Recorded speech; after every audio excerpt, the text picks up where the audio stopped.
Hello and welcome to another episode of Full Court Finance here at Zach's. I'm your host, Ben Rains. In this week, we're going to be talking about a relatively familiar topic on this show, and that is the sportswear company Under Armour, because they reported their second quarter financial results last Thursday. But before we get into the meat of the report, I just want to say that we're going to talk about Under Armour because they got a great company history, and the company really is a microcosm of retail in general and how fickle it can be and how hard it can be to turn things around, even though at one point everyone was saying Under Armour was going to be the next Nike. And who knows, maybe they could still be after this second quarter report. Maybe it was great, but we're going to get into that right after I just say, if you ever have any questions or any episode suggestions, please feel free to just shoot us an email over at podcast@zax.com because we always appreciate any listener feedback of any kind. All right, so now we're going to jump right into Under Armour. And for just a little bit of background on what's going on, the company went on a huge rise since it went public in the mid-2000s. And then they had the fall of 2015, the stock slowly started to decline. And then it reached its tipping point in the third quarter of 2017. And that was right after Under Armour reported their first year-over-year sales decline as a public company. Everyone was like, oh no, oh no, oh no. And this prompted Under Armour to then go through this big restructuring plan in 2018, and that was a big focus on their second quarter report that we'll get into as well. But since then, since the fall of 2017, the stock prices really just shot up.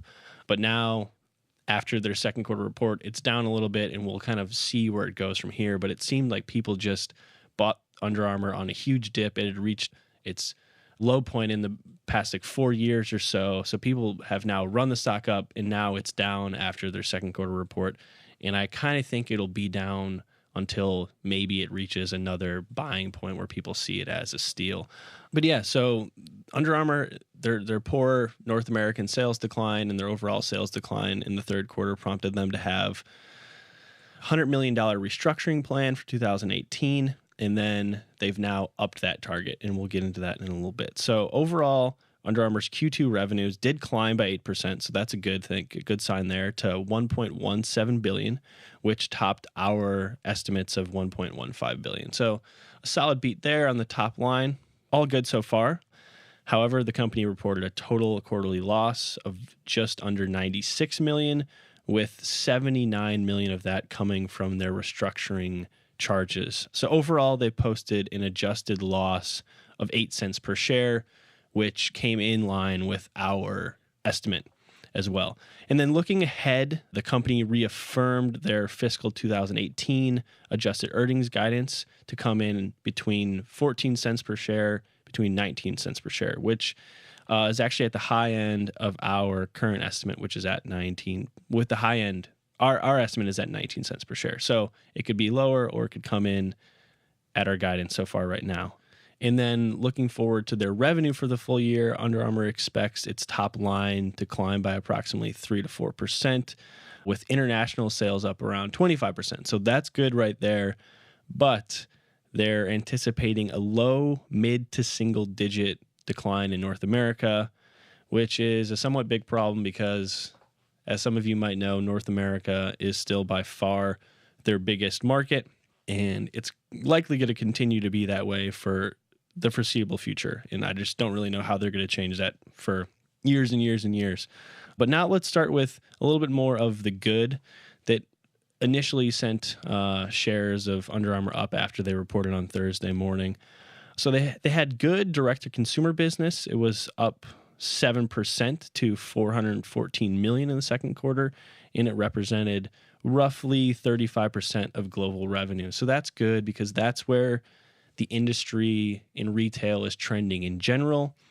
E-commerce, direct-to-consumer sales, their own stores. That's what Nike and Adidas and the other retailers are doing, especially as Amazon has dried up a lot of these traditional sports retailers like Dick's Sporting Goods, in Finish Line and Foot Locker. So Under Armour, a part of their restructuring is to do this direct-to-consumer push. So that's a good thing to see it up 7%, it now representing about 35% of total sales. So that's good. Then you also had apparel revenues up 10% to hit 747 million. So they're still a predominantly apparel company, whereas Nike and Adidas make kind of the opposite.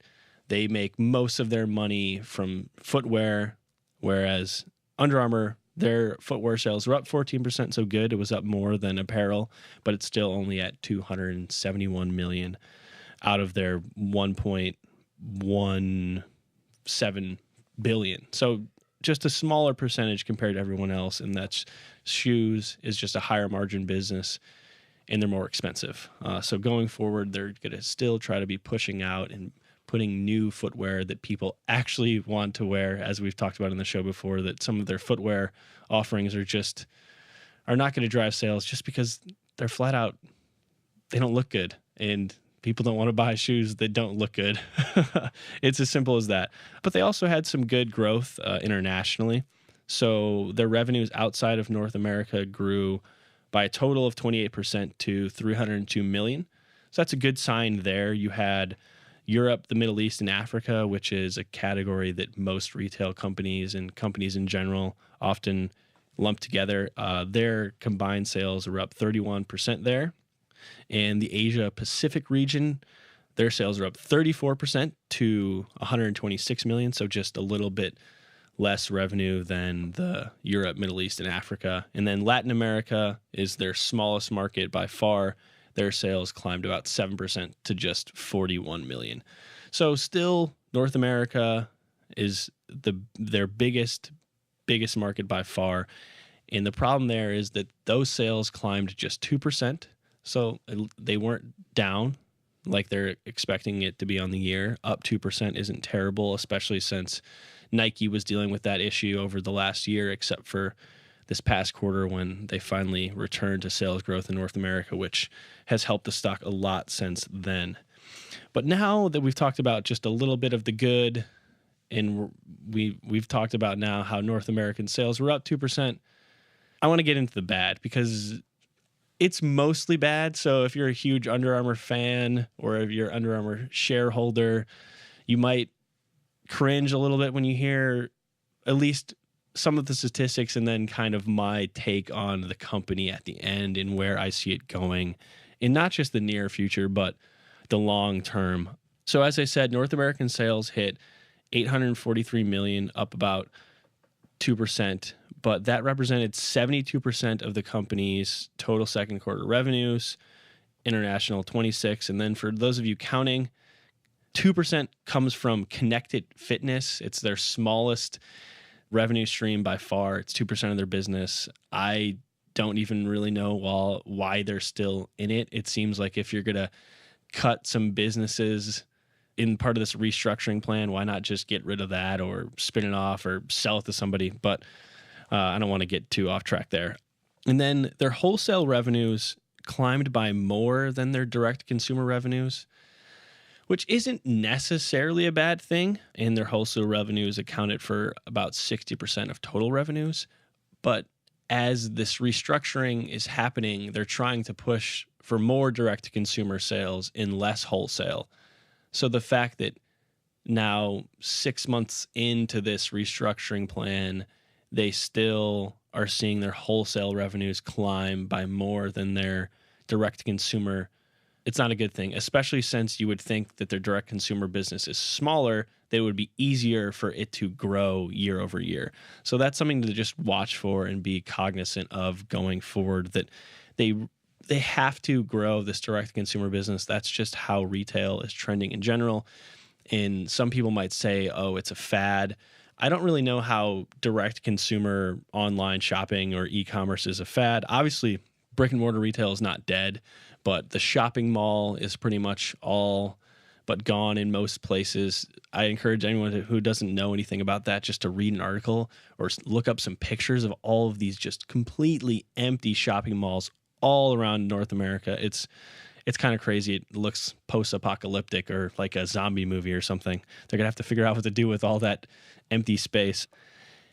Yeah, so it's not necessarily a bad thing, but just pay attention to that going forward. And then I want to get into what I consider to be maybe even worse signs for the company. So as I mentioned at the top of the episode, They expected to incur about $110 to $130 million in restructuring costs. And that was their estimate as of February, but they're already now expecting that to be upwards of $210 million now. So they're spending a lot of money, and now they're going to spend could be as much as $80 million more than their high-end estimate, which is not on its face a bad thing. It could just mean that they're just trying to push even more now. You might as well just invest and change as many things as you need now going forward. Or it could be that they didn't realize how bad things were, and that they've already already to practically double what you're going to have to do to change the company going forward is not necessarily the best sign. Because the third quarter of 2017, Kevin Plank, who's the CEO, pointed to his exact quote. I don't have at this point because it's the basic point is very simple, and they've talked about it a lot since then. It was the company got huge quickly. It went on a meteoric rise, and then they didn't really know how to operate as a huge company.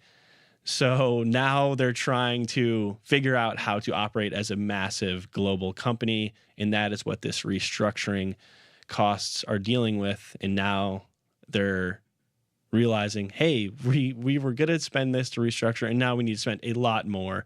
So investors, just make whatever you want of that. I see it as it could be a good sign that they're deciding to do it now, but it's most likely a bad sign that they had gotten so inefficient and they didn't even realize it. And that brings me to one of their bigger issues, and that's their unsold inventory. It increased by 11% to $1.3 billion this quarter, which was under their guidance, but they gave really vague guidance for unsold inventory. Their guidance was under 20%, which is a huge margin for error. So the fact that they are at 11%, I guess, is a good thing, but maybe they were just giving you this big spectrum so that it would seem like a good thing. And the problem here, for those that aren't as familiar with retail, is that if they have all of this unsold inventory, and a lot of it is 2017 product, that they're going to have to discount it, sometimes at really low discounts, and that is then going to detract from their new merchandise and their new apparel, and then drag down sales. And it's a pretty obvious problem. You don't want to have a lot of unsold old inventory. It leads to discounting, and then it detracts from your new offerings, and it's just part of their whole problem. And that brings me to their share price, which, as I said at the top of the episode, it had really plummeted until right after they reported their third quarter 2017 earnings. And then since then, it has skyrocketed. It was up nearly 90% until right after they just reported their most recent earnings. And that was most likely just investors looked, hey, this is crazy cheap at this point. We got to buy it. They're not the worst company in the world, but it's just gone. It went up way too fast for really no particular reason other than that it was cheap, and they said they had a plan to try to fix things. And now, since this quarter two earnings report of this year came out, the stock is down relatively significantly, and that's just people kind of weighing where it's going to go next. But I would assume that it's going to go down again for some time, because this was hardly a stellar earnings report, and then just it gets to a point where it's low enough again, people buy back in, and you kind of just keep riding this wave of where they think long-term the company will be. But I can see it going down for now. And then another huge reason why people are probably getting out of the stock at this point is that huge 90% climb over this post quarter three, really on the back of not much. It really stretched their valuation picture. They had, right after that quarter three earnings report, they were trading at 29 times forward earnings. And now, or the last time, so this is as of Friday, they were trading at 97.6 times forward earnings. So they went from about 29 to 97 times forward earnings over that 7-month period. And that's why people are leaving. It had gotten to the point where, why is Under Armour 100 times earnings? That's like what Netflix is at, and that's a huge growth company. This Under Armour is not Netflix, and it's never going to be Netflix. So I just can't imagine Under Armour stock doing very well in the foreseeable future until it gets to a point again where it just sinks down a lot and maybe it goes back up.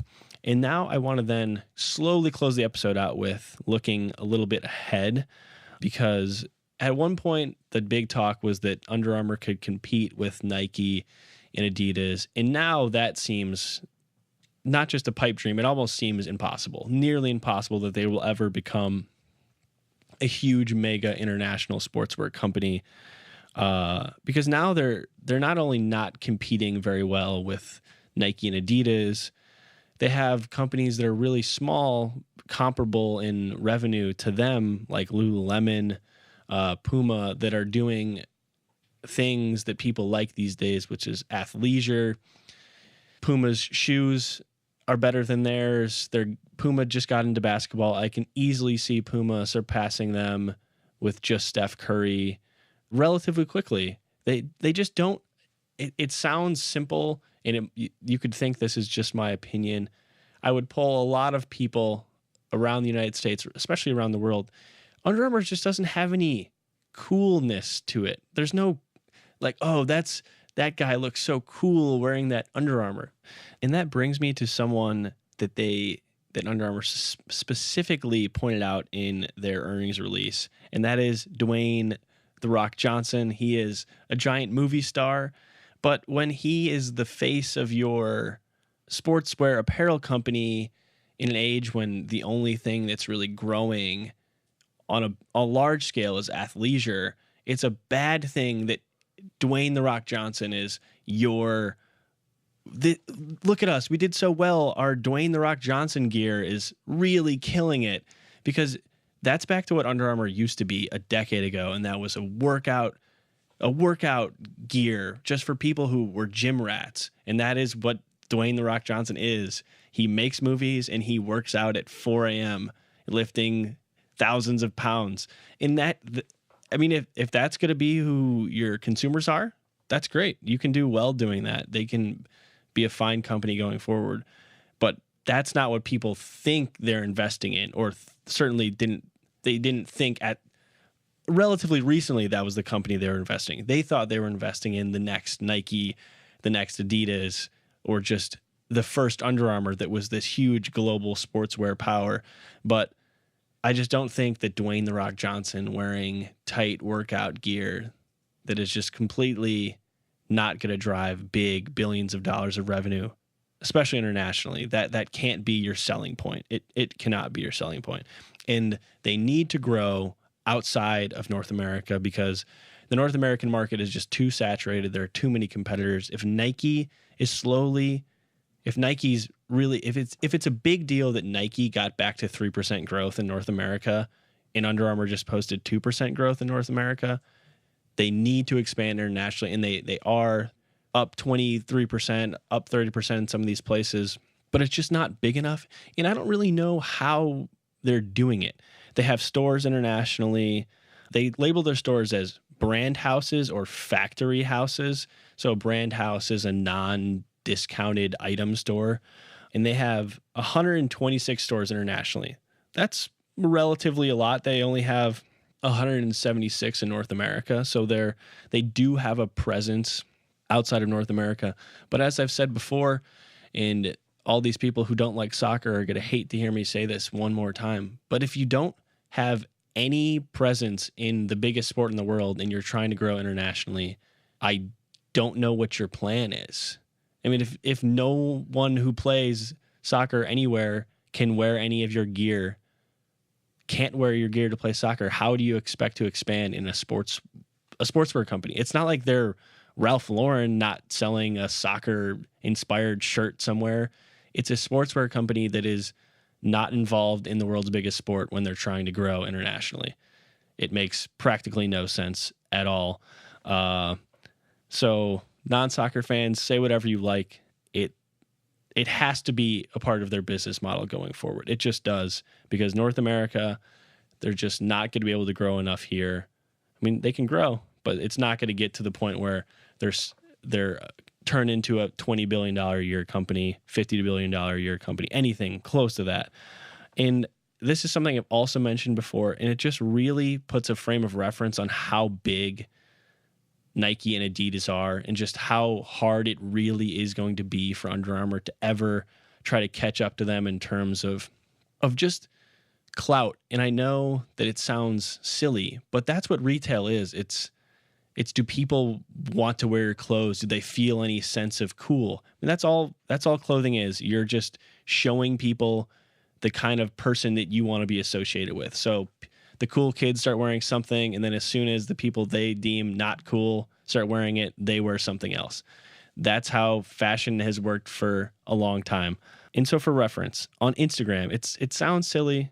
I think it encapsulates everything that's going on with this company and where they're going. They have 5.7 million followers on Instagram, which is Facebook's fastest growing platform. 5.7 million. Nike has 79 million on just one Nike account. Adidas has 21. Lululemon almost has 3 million. And people don't even think of Lululemon close to the category of company that Under Armour is. But that is way more of their direct competition should be seen as Lululemon. But people keep talking about them like they're in this same breath as Nike and Adidas. And I don't see it. I don't think long-term investors see it. And we can talk about this for hours and hours and hours. But my assumption with the stock is it goes down for a little while longer. It could be 10 days. It could be 2 months. Who knows? It'll go down until it reaches a buying point for some investors. Some of these quants, they'll buy it back up, and then you'll just kind of ride this wave back and forth until they either show that this restructuring plan is totally working or that it has failed, and then it could tank again, and then we'll just see where it goes. But my thought is that Under Armour, anyone who is assuming they're going to become a big global sportswear company, I think those days are just never going to come. And that does it for another episode of Full Court Finance. Until next time, I'm your host, Ben Rains. And remember, if you have any questions, please feel free to shoot us an email over at podcast@zacks.com.